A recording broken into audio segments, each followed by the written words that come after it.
তিনটি রেকর্ড অস্ট্রেলিয়ার বিরুদ্ধে ম্যাচ জেতানো ইনিংসে গড়লেন কোহলি। অস্ট্রেলিয়ার বিরুদ্ধে ম্যাচ জেতানো 84 রানের ইনিংস খেলছেন বিরাট কোহলি। সেই ইনিংসের পথে তিনটি রেকর্ড গড়েছেন ভারতীয় ক্রিকেটার। একার কাঁধে ভারতকে ফাইনালে তুলেছেন। সেই ইনিংসে তিনটি রেকর্ড গড়েছেন ভারতীয় ক্রিকেটার। একদিনের বিশ্বকাপ, টি-20 বিশ্বকাপ, চ্যাম্পিয়ন্স ট্রফি ও বিশ্ব টেস্ট চ্যাম্পিয়নশিপের নকআউট পর্বে সব মিলিয়ে 10 বার 50 বা তার বেশি রান করেছেন কোহলি। টেস্টটি ইনিংসে এই রেকর্ড গড়েছেন কোহলি। আইসিসি প্রতিযোগিতার নকআউটে এতগুলি অর্ধশত রান আর কোনো ক্রিকেটারের নেই। টি-20 বিশ্বকাপের নকআউটে 5 বার, চ্যাম্পিয়ন্স ট্রফির নকআউটে 3 বার ও একদিনের বিশ্বকাপের নকআউটে 2 বার এই কীর্তি করেছেন তিনি। আইসিসি প্রতিযোগিতার নকআউটে সর্বাধিক রানও কোহলির দখলে।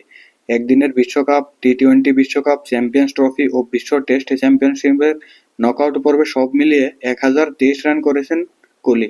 কোহলি একমাত্র ক্রিকেটার যার হাজারের বেশি রান রয়েছে। 23টি ইনিংসে এই কীর্তি করেছেন বিরাট কোহলি। দ্বিতীয় স্থানে রয়েছে রোহিত শর্মা। 22টি ইনিংসে 808 রান করেছেন তিনি।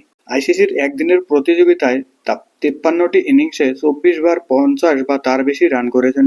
58টি ইনিংসে 23 বার 50 বা তার বেশি রান করেছিলেন সচিন তেন্ডুলকর। সচিনের নজর ছাপিয়ে গিয়েছে কোহলি। এবারের আইসিসি প্রতিযোগিতায় কি রেকর্ড গড়লেন রোহিতরা, আসুন জেনে নেই।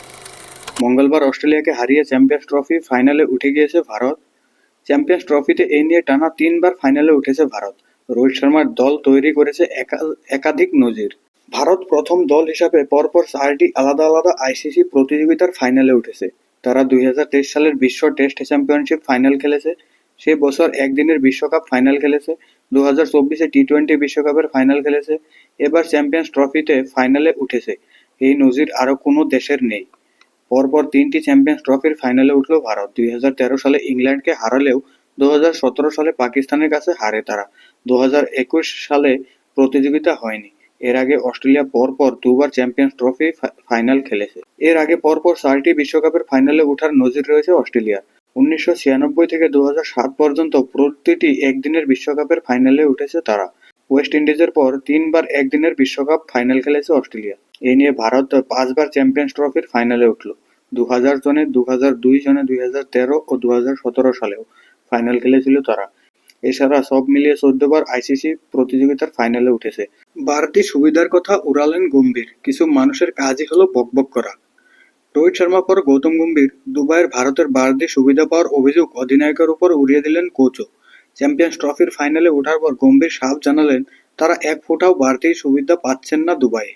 পাকিস্তানে খেলতে না গিয়ে ভারত সব ম্যাচ খেলেছে দুবাইয়ে। অস্ট্রেলিয়াকে সেমিফাইনালে হারানোর পর ফের বাড়তি সুবিধার প্রশ্ন করতেই গম্ভীর বলেন, অন্যায্য সুবিধা নিয়ে অনেক চর্চা হচ্ছে শুনছি। কিসের অন্যায্য সুবিধা? আমরা এখানে একটা দিনও অনুশীলন করিনি।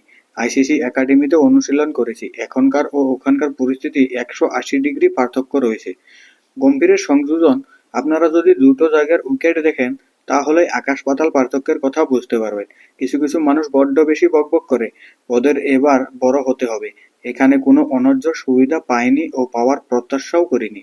তাহলে ভারত দলে 5 জন স্পিনার নিয়েছে কেন? স্পিন সহায়ক উইকেট পাবে বলে কি? এই প্রশ্ন শুনে রেগে যান গম্ভীর। বলেন, বাকি দেশগুলোর মতো আমাদের কাছে দুবাই নিরপেক্ষ মাঠ। আমার মনে পড়ছে না শেষ কোন প্রতিযোগিতা এই মাঠে খেলেছি। দল নির্বাচনের সময় আলাদা আলাদা পরিকল্পনা করা হয়নি। ভারতের কোচ যোগ করেছেন, আমরা চেয়েছিলাম 2 জন প্রথম সারির স্পিনার নিতে। সে খেলাটা পাকিস্তান বা অন্য যে কোনো দেশে হোক। আমরা 2 জন স্পিনারে নিতাম কারণ প্রতিযোগিতাটা উপমহাদেশেই, তাই স্পিনের জাল তৈরি করেছি ইত্যাদি যেসব কথা বলা হচ্ছে সেগুলো সম্পূর্ণ ভুল তথ্য। যদি ভালো করে দেখেন, প্রথম দুটো ম্যাচে আমরা 1 জন প্রথম সারির স্পিনারকে খেলিয়েছি। গত ম্যাচ এবং আজকের ম্যাচে 2 জন প্রথম সারির স্পিনার